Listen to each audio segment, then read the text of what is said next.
ನಮಸ್ಕಾರ ಬಸ್ಸು ಎಲ್ಲರಿಗೂ welcome back to saga stories. World test championship final consecutive ಆಗಿ ಹ್ಯಾಟ್ರಿಕ್ ಸಲ ಮೂರನೇ ಬಾರಿ ಟೀಮ್ ಇಂಡಿಯಾ ಫೈನಲ್ಗೆ ಕ್ವಾಲಿಫೈ ಆಗುತ್ತಾ?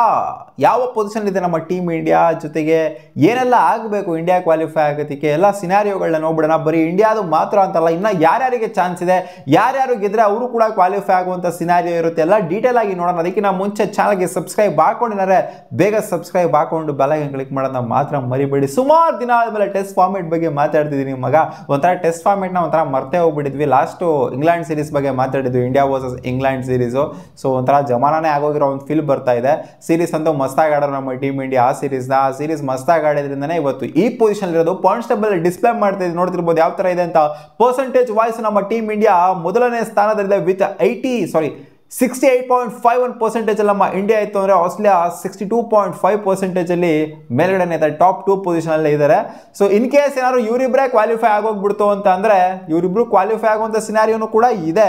ಬಾರ್ಡರ್ ಗವಾಸ್ಕರ್ ಟ್ರೋಫಿ ಇದ್ರೂ ಸಹ, ಯಾಕಂದರೆ 62% ಅಲ್ಲಿ ಇದ್ದಾರೆ ಇವರಿಬ್ರು, 60 ಆ್ಯಂಡ್ ಅಬೋವ್ ಅಲ್ಲಿ ಇದ್ದಾರೆ. ಇನ್ನು ಮಿಕ್ಕವರೆಲ್ಲ 50% ಅಲ್ಲಿ ಇದ್ದಾರೆ.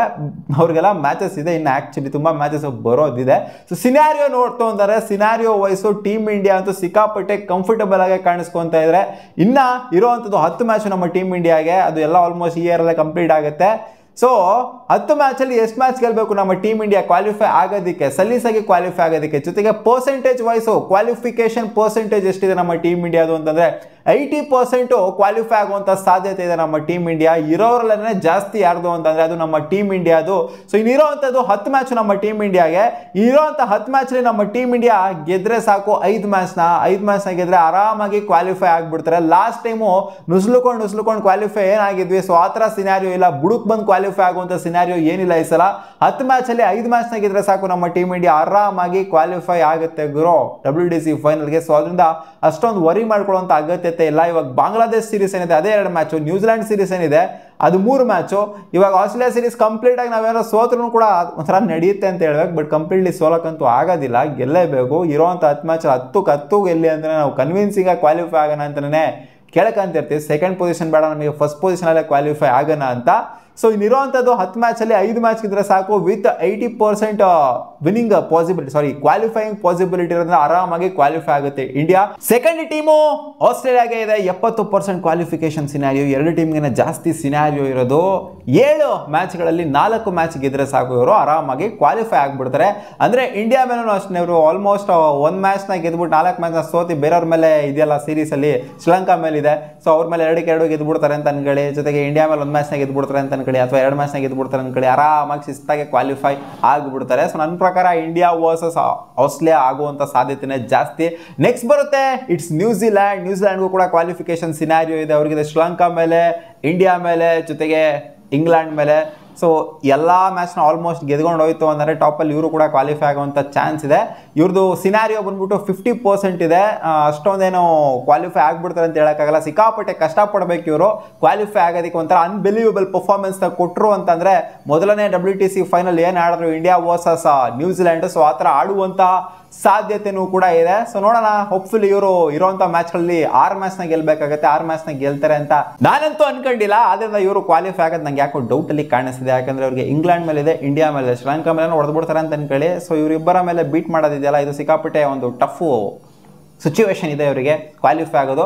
ಜೊತೆಗೆ ಇವಾಗ ಸೌತ್ ಆಫ್ರಿಕಾದು ಕೂಡ ಸಿನಾರಿಯೋ ಇದೆ. ಅವ್ರಿಗೆ ಇರೋವಂಥ 6 ಮ್ಯಾಚಲ್ಲಿ ಅವ್ರು ಗೆಲ್ಲಬೇಕಾಗತ್ತೆ 5 ಮ್ಯಾಚ್ನ, ಆಲ್ಮೋಸ್ಟ್ ಎಲ್ಲ ಮ್ಯಾಚ್ನ ಗೆಲ್ಲಬೇಕು ಅಂತ ಹೇಳಬೇಕು. ಸೌತ್ ಆಫ್ರಿಕಾ ಇಲ್ಲಿಂದ ಆಚೆಗೆ 6 ಹೊಡಿತು ಅಂತಂದರೆ ಕ್ವಾಲಿಫೈ ಆಗುವಂಥ ಸಿನಾರಿಯೋ, ಸೆಕೆಂಡ್ ಪೊಸಿಷನವರು ಕ್ವಾಲಿಫೈ ಆಗುವಂಥ ಚಾನ್ಸಸ್ ಇರುತ್ತೆ ಅಂತ ಹೋಪ್ಫುಲಿ ಅನ್ಕೊಂಡಿದ್ದೀನಿ. ನೋಡೋಣ ಅದು ಏನಾಗುತ್ತೆ ಅಂತ. 25% ಕ್ವಾಲಿಫಿಕೇಶನ್ ಸಿನಾರಿಯೋ ಅದು ಅಷ್ಟೇ ಮಗ, ಇವ್ರಿಗೆ ಅಷ್ಟೊಂದೇನು ಹೆವಿ ಪಾಸಿಬಿಲಿಟಿ ಇಲ್ಲ. ಸೊ ಒಂಥರ ಸಿಕ್ಕಾಪಟ್ಟೆ ಒಂಥರ ಬ್ಯಾಕ್ ಫುಟಲ್ಲಿ ಇದ್ದಾರೆ. ಆಲ್ಮೋಸ್ಟ್ ಎಲ್ಲ ಮ್ಯಾಚ್ನು ಗೆಲ್ಲಬೇಕು ಇವರು. ಸೊ ಸಿಕ್ಕಾಪಟ್ಟೆ ಒಂಥರ ಸಂದಿಗ್ಧ ಪರಿಸ್ಥಿತಿಯಲ್ಲಿ ಸಿಗಾಕೊಂಡಿದ್ರು ಅಂತ ಹೇಳಬೇಕು. ಶ್ರೀಲಂಕಾಗೂ ಕೂಡ 25% ಪಾಸಿಬಿಲಿಟಿ ಇದೆ. ಇರುವಂಥ 9 ಮ್ಯಾಚಲ್ಲಿ 6 ಮ್ಯಾಚ್ನ ಗೆಲ್ಲಬೇಕಾಗುತ್ತೆ ಅವ್ರಿಗೆ. ನ್ಯೂಜಿಲ್ಯಾಂಡ್ ಮೇಲೆ ಸೀರೀಸ್, ಸೌತ್ ಆಫ್ರಿಕಾ ಮೇಲಿದೆ, ಆಸ್ಟ್ರೇಲಿಯಾ ಮೇಲಿದೆ. ಸೊ ಇವ್ರು ಅಸಾಧ್ಯ ಥರನೇ ಕಾಣಿಸ್ತಿದೆ, ಯಾಕಂದರೆ ಸಿಕ್ಕಾಪಟ್ಟೆ ಟಫ್ ಅಪೋನೆಂಟ್ಸ್ಗಳಿದ್ದಾರೆ. ಸೊ ಅದರಿಂದ ನನ್ನ ಪ್ರಕಾರ ಇವರು ಕೂಡ ಕ್ವಾಲಿಫೈ ಆಗೋದಿಲ್ಲ ಅಂತ ಅನ್ನಿಸ್ತಾ ಇದೆ. 30% ಪಾಸಿಬಿಲಿಟಿನ ಇಟ್ಕೊಂಡಿದ್ರೆ ಪಾಕಿಸ್ತಾನದವರು ಇಂಡಿಯಾ ವರ್ಸಸ್ ಪಾಕಿಸ್ತಾನ ಫೈನಲ್ ನೋಡಕ್ಕೆ ನಾವು ಎಕ್ಸ್ಪೆಕ್ಟೇಷನ್ ಜೋರಾಗಿ ಇಟ್ಕೊಂಡಿದ್ದೀವಿ. ಇಂಡಿಯಾ ಪಾಕಿಸ್ತಾನ ಅಂತೂ ಸೀರೀಸ್ ಅಂತೂ ಇಲ್ಲ. ಇವರಿಗೆ ವೆಸ್ಟ್ ಇಂಡೀಸ್ ಮೇಲೆ ಇದೆ, ಹೊಡಿತಾರೆ ಅಂತ ಅನ್ಕೊಳ್ಳಿ 2 ಮ್ಯಾಚ್ನ. ಸೌತ್ ಆಫ್ರಿಕಾ ಮೇಲೆ ಇದೆ, ಅದು ಹೊಡೆದ್ಬಿಟ್ರು ಅಂತ ಅನ್ಕೊಳ್ಳಿ. ಇಂಗ್ಲೆಂಡ್ ಮೇಲೆ ಸ್ವಲ್ಪ ಟಫ್ ಇರುತ್ತೆ ಅಂತ ಅನ್ಕೊಂಡಿದ್ದೀನಿ. ಜೊತೆಗೆ ಬಾಂಗ್ಲಾದೇಶ್ ಮೇಲೆ ಹೊಡಿತಾರೆ ಅಂತ ಅನ್ಕೊಂಡಿದ್ದೀನಿ. ಗೊತ್ತಿಲ್ಲ, ಇವರು ಸಿನಾರಿಯೋ ಸ್ವಲ್ಪ ಬೆಟರ್ ಆಗೇನಿದೆ, ನೋಡೋಣ ಏನಾಗುತ್ತೆ ಅಂತ. 30% ಪಾಸಿಬಿಲಿಟಿನ ಇಟ್ಕೊಂಡಿದ್ರೆ ಇಂಗ್ಲೆಂಡ್ ಅವರು 10% ಪಾಸಿಬಿಲಿಟಿನ ಇಟ್ಕೊಂಡಿದ್ರೆ 9 ಮ್ಯಾಚಲ್ಲಿ 9 ಮ್ಯಾಚ್ನ ಗೆಲ್ಲಬೇಕಾಗುತ್ತೆ. ಶ್ರೀಲಂಕಾ ಮೇಲೆ 3 ಮ್ಯಾಚ್ ಹೊಡೆದ್ರು ಅಂತ ಅನ್ಕೊಳ್ಳಿ, ಪಾಕಿಸ್ತಾನ ಮೇಲೂ 3 ಹೊಡೆದ್ರು ಅಂತ ಅನ್ಕೊಳ್ಳಿ, ನ್ಯೂಜಿಲೆಂಡ್ ಮೇಲೆ ಸ್ವಲ್ಪ ಕಷ್ಟ ಆಗ್ಬೋದು, ಪಾಕಿಸ್ತಾನ ಹೊಡೆಯೋದು ಸ್ವಲ್ಪ ಕಷ್ಟ ಆದರೂ ಆಗಬಹುದು. ನೋಡೋಣ, ಇವ್ರು ಎಲ್ಲ ಮ್ಯಾಚ್ನು ಗೆಲ್ಲಬೇಕು, ಕ್ವಾಲಿಫೈ ಆಗಬೇಕು ಅಂತ ಅಂದರೆ ಎಲ್ಲ ಮ್ಯಾಚ್ನ ಗೆದ್ರೂ ಸಹ ಕಷ್ಟ ಒಂಥರ ಸಿನಾರಿಯೋನ ನೋಡ್ತು ಅಂದರೆ ಇಂಗ್ಲೆಂಡ್ ಅವ್ರದ್ದು. ಸೊ ಇದಿಷ್ಟೇ ಕ್ವಾಲಿಫಿಕೇಶನ್ ಸಿನಾರಿಯೋ ಇರೋದು. ಒಟ್ಟಲ್ಲಿ ಇಂಡಿಯಾ ಆ್ಯಂಡ್ ಆಸ್ಟ್ರೇಲಿಯಾ ಅಂತೂ ಸಿಕ್ಕಾಪಟ್ಟೆ ಬೆಟರ್ ಕನ್ವಿನ್ಸಿಂಗ್ ಆಗಿ ಕಾಣಿಸ್ಕೊಂತ ಇದ್ದಾರೆ. ಯಾಕಂದರೆ ಆಲ್ಮೋಸ್ಟ್ ಅರ್ಧಕ್ಕರ್ಧ ಮ್ಯಾಚ್ಗಳನ್ನ ಸೋತ್ರೂ ಸಹ ಕ್ವಾಲಿಫೈ ಆಗ್ತಾರೆ ಅಂತಂದರೆ ಸೊ ಸಿಕ್ಕಾಪಟ್ಟೆ ಬೆಟರ್ ಆಡಿದ್ದಾರೆ ಅಂತ ಅರ್ಥ ಇಲ್ಲಿವರೆಗೂ ಕೂಡ. ಬಟ್ ಆಸ್ಟ್ರೇಲಿಯಾ ಇನ್ನೊಂದು ಸ್ವಲ್ಪ ಚೆನ್ನಾಗಿ ಆಡಬೇಕಾಗತ್ತೆ ಇಂಡಿಯಾಗಿಂತ. ಅಷ್ಟೊಂದು ಇಂಡಿಯಾ ಸ್ವಲ್ಪ ರಿಲ್ಯಾಕ್ಸ್ ಮಾಡ್ಬೋದು, ಬಟ್ ಆಸ್ಟ್ರೇಲಿಯಾ ಅಷ್ಟೊಂದು ರಿಲ್ಯಾಕ್ಸ್ ಮಾಡೋದಕ್ಕೆ ಆಗೋದಿಲ್ಲ. ಬಟ್ ಹಂಗಂತ ಇಂಡಿಯಾ ಕಂಪ್ಲೀಟ್ಲಿ ರಿಲ್ಯಾಕ್ಸ್ ಮಾಡ್ಕೊಂಡು ಎಲ್ಲ ಮ್ಯಾಚಸ್ ಸೋತ್ಕೊಂಡು ಹೋಗ್ಬಿಡ್ತು ಅಂದರೆ ಅವರು ಕೂಡ ಕ್ವಾಲಿಫೈ ಆಗೋದಿಲ್ಲ. ಸೊ ನೋಡೋಣ ಏನಾಗುತ್ತೆ ಅಂತ. ಇದನ್ನ ಸುಮಾರು ಜನ ಕೇಳ್ತೀರಿ WTC ಕ್ವಾಲಿಫಿಕೇಶನ್ ಸಿನಾರಿಯೋ ಯಾವ ಥರ ಇದೆ ವಿಡಿಯೋ ಮಾಡಿ ಅಂತ.